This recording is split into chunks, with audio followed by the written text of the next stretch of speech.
Meu nome é Camila, tenho 32 anos. Hoje entendo que há momentos na vida que parecem insignificantes no início. Um cruzar de olhares, um leve sorriso, uma palavra gentil, mas às vezes, é nesse instante que a tormenta encontra uma brecha para entrar. Eu não vi chegando, não senti, e isso foi o que mais doeu, porque justo quando pensei que estava a salvo, que meu coração já não era um campo de batalha, ele apareceu. Era encantador, daqueles que sabem exatamente o que dizer, o que mostrar, o que esconder. Parecia tão sincero, tão diferente, e eu, tola, faminta de amor, sedenta de paz, me agarrei àquela ilusão como se fosse minha última chance de ser feliz. Nunca imaginei que sua presença seria o início da minha destruição. Não sabia que por trás do seu sorriso se escondia um jogo, um que me deixaria vazia, porque há pessoas que não vêm para amar, vêm para roubar sua alma. E eu fui a vítima perfeita. A primeira vez que o vi, não senti medo, senti alívio. Era como se o universo, finalmente, estivesse me devolvendo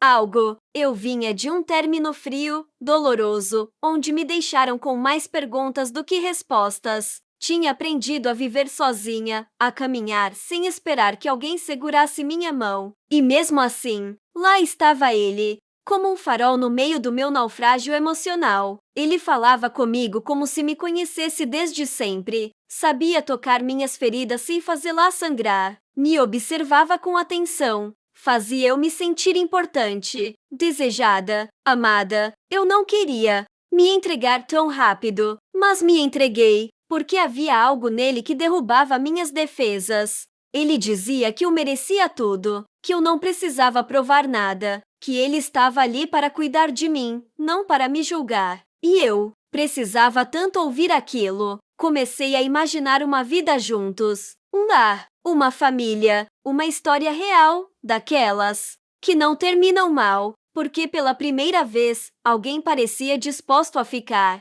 Mas o que eu não sabia é que tudo isso fazia parte da sua estratégia. Ele não buscava amor, buscava poder. E eu entreguei tudo sem pedir nada em troca. No começo, eram detalhes tão pequenos que parecia exagero mencionar. Um olhar frio depois de um riso. Um silêncio longo onde antes havia promessas. Uma mudança no tom. Uma resposta seca. Eu queria acreditar que eram coisas normais. Que todo mundo tem dias ruins. Que às vezes o amor também se cansa. Mas não era isso. Era ele. E eu sabia. Mesmo que não quisesse aceitar. Começou a desaparecer sem avisar. A voltar quando queria. A agir como se tudo fosse culpa minha. E o pior é que me fazia sentir culpada por desconfiar. Dizia que eu estava louca, que eu é que inventava coisas, que ele só queria paz. E eu comecei a duvidar de mim. Me afastei das minhas amigas, me distanciei da minha família, parei de contar o que acontecia, por vergonha,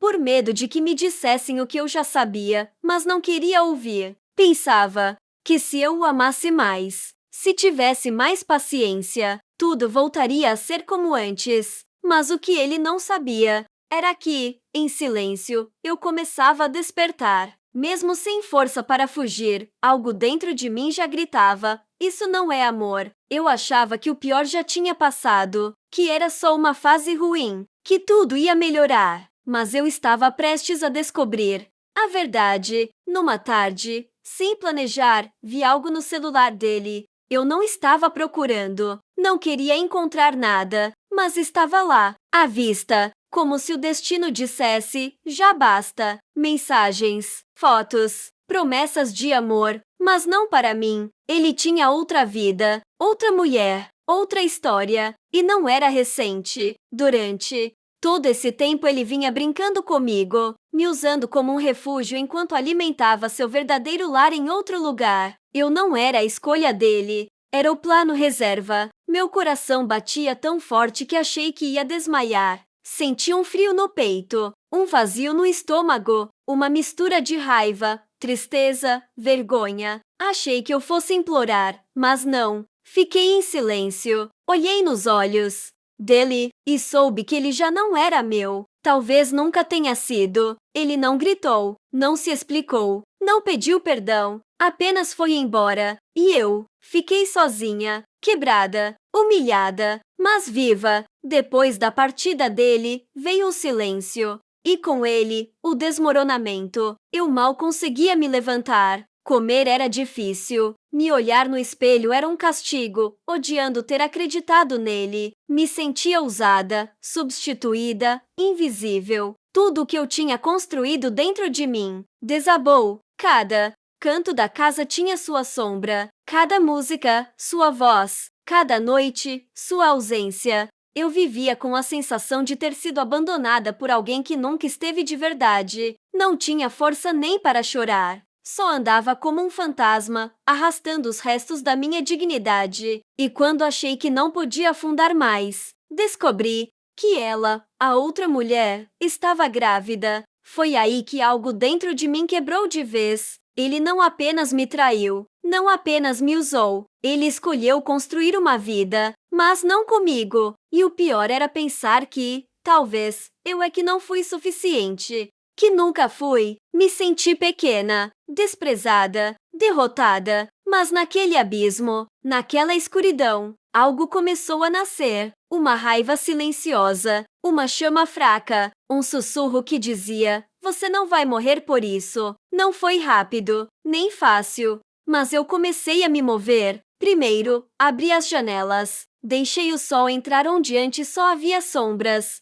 Joguei fora as coisas dele. Apaguei as mensagens. Silenciei seu nome. Chorei. Muito. Mas cada lágrima me purificava. Cada grito no travesseiro me libertava. Cada noite em claro era um passo a mais longe dele. Voltei a falar com minha mãe, com minha irmã, com minhas amigas. Elas me ouviram sem julgar. Me abraçaram com ternura. Me lembraram quem eu era antes dele. E aos poucos, eu também comecei a me lembrar. Redescobri meus gostos, meus sonhos, meus limites, minha vontade de viver. Voltei a correr, a escrever, a rir, a dizer não. Aprendi que eu não precisava de ninguém para me sentir completa, que não se trata de encontrar alguém que te salve, mas de se salvar sozinha. Ele não levou o melhor de mim, só o que eu já não quero mais ser. Justo quando a dor começava a me soltar, ele voltou, como se nada tivesse acontecido, com aquele sorriso cínico, aquela voz mansa, aquele tom de só quero saber como você está. Disse que sentia minha falta, que as coisas não saíram como ele esperava, que às vezes a gente percebe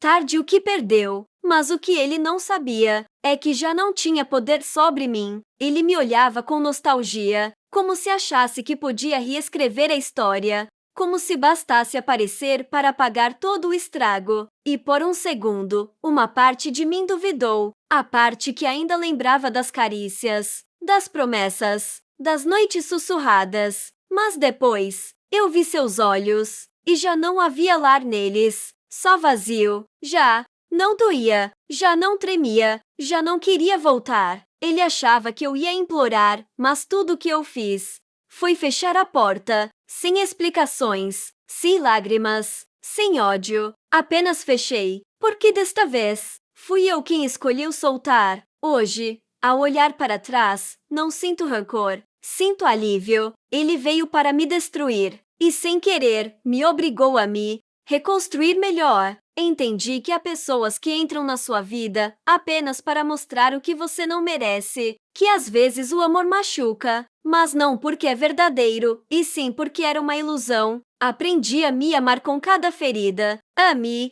valorizar com cada silêncio que ele me impôs, a me fortalecer com cada mentira que eu engoli. Não foi fácil, mas toda aquela dor me empurrou para o despertar. Hoje, não espero que alguém venha me salvar. Não busco olhares que aprovem minha existência. Não me prendo a relações vazias por medo da solidão. Agora eu sei que estar sozinha também é estar em paz. E, se um dia eu voltar a amar, será com os olhos abertos, com a alma firme, com o coração limpo, mas protegido. Porque a maior traição que vivi foi a que me fez reencontrar comigo mesma. E isso não tem preço.